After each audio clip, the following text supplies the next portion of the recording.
Today we'll be taking a look into the best Attack Titan build and what you need to do to get that build. But first you need to like, share and subscribe and also join my Discord because I'll be doing a giveaway very soon. Now you have obviously seen a lot of videos that require you to get at least Fritz or Shiki or the best items in the game. But we don't have that. Most of us don't even have a good family yet. So we're gonna start the build from scratch. Now if you just started Titan shifting, you're obviously gonna have to upgrade your Titan shifting mastery. Because up till level 7 or 8 in the Titan shifting mastery, you're gonna be really useless in the raids. Your shifting bar is gonna run out faster than you can keep it up. And the best way to increase your Titan shifting mastery is to just do raids. You can do a hard raid, severe raid, or an aberrant raid, whichever one you want or whichever suits you the best. You're also gonna need 3 different perks. Resilient so that you can shift 2 times in a row, Indefatigable to shift 3 times in a row, and also the Founder's Blessing to shift 5 times in a row. This way, even if your shifting bar runs out, you can always shift again and then increase your Titan mastery faster. I would recommend putting all your resources into trying to get Indefatigable. As for your memories, you're gonna need Life Feed and Quake Strike over here, and you can take Resilience, which will ignore 1 killing blow. Now I'll be honest with you, there's only 3 builds that are useful in raids and missions, and we're gonna be testing each and every one of them in this video. Now obviously if you have Fritz or Shiki, your builds are gonna change just a little bit. Now that that's out of the way, let's test our first build, which is the full damage build. Now for this build, I have plenty of scarves to go by, so I rolled some ODM damage and I'll be testing raids with this. Now in my crown, I have 11%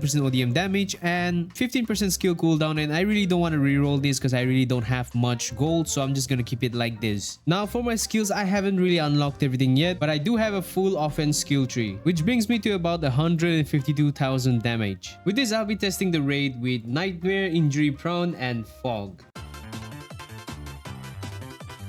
So the raid took me about 6 minutes to complete with a full damage build. With this, we're gonna test each and every build, and obviously the fastest one is the best one. Now the next type of build we're gonna test is the crit build, and there's gonna be 2 types. One will be a 100% critical chance build, and the other would be a normal crit build with some decent crit chance. Now you would probably have Shifter Region if you have a Titan Shifter family or something else instead. I don't really need this extra support perk slot because it's not gonna help me in the raids. So instead, I could try and get cooldown 2, which would take, I think, way more skill points than I actually have right now. Now with this, I have a 50% skill cooldown, which is not that much, and we have also unlocked every skill in the right side offense skill tree. Now we're gonna try raids 2 times with 2 different builds. The first one will be with Wind Rhapsody, and the second one will be with Perfect Soul. As for skills, I have Drill Trust, Torrential Steel, and Hand Grinder, and on the number 1 we have Acoustic Shells. Let's try and beat the raid. Same thing, Nightmare, Injury, and Fog.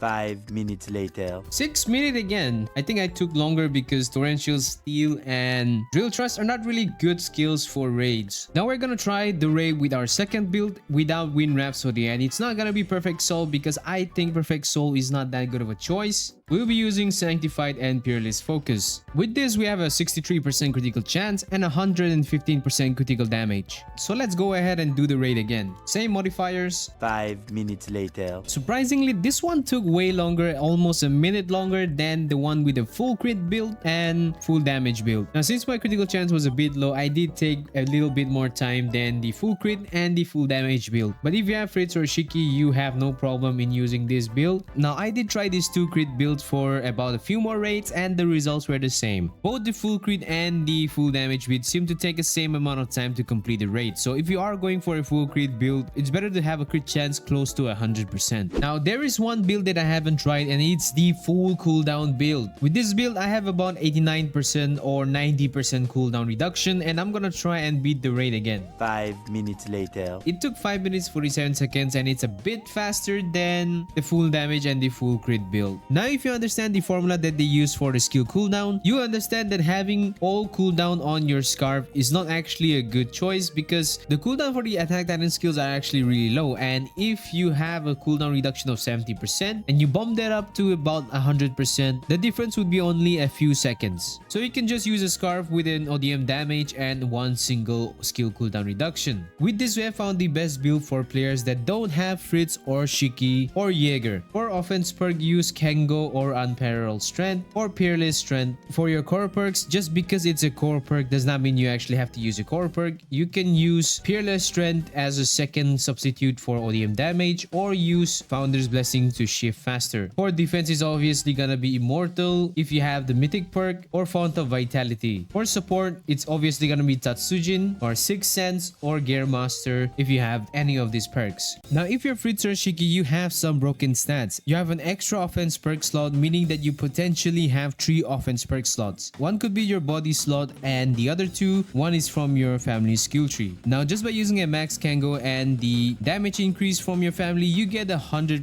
ODM damage increase. Now all you need to do as a Fritz player is to get a high enough critical chance so that you can always deal critical damage. You have a default critical chance of 18%, and your family gives a 15% extra critical chance. Going to the right side of the offense skill tree gives you a 15% critical chance again, and using Sanctified gives you a 20% critical chance, and Peerless Focus gives you another 10%. This brings us to about 78%, and frankly this might be enough for your Fritz or Shiki build, but you can still go higher by rolling 9% critical chance on your Scarf artifact. Instead of rolling the ODM damage, you can roll a 9% critical chance on your Scarf, which should bring you to about 87% critical chance, which is more than enough to hit critical damage all the time. On second thought, just use full skill cooldown reduction on your crown and then roll ODM damage on one of your Scarves, or you can just use a plus 9% critical chance on one of your Scarf slots and the other one would be ODM damage. Now the reason I swapped Scarf and Crown and just rolled full skill cooldown on Crown and then rolled full attack damage on the Scarf was because 4% doesn't make that much of a difference with skill cooldown, but 4% does make a lot of difference in the damage. With this, you should pretty much hit more than 400,000 damage per hit, and also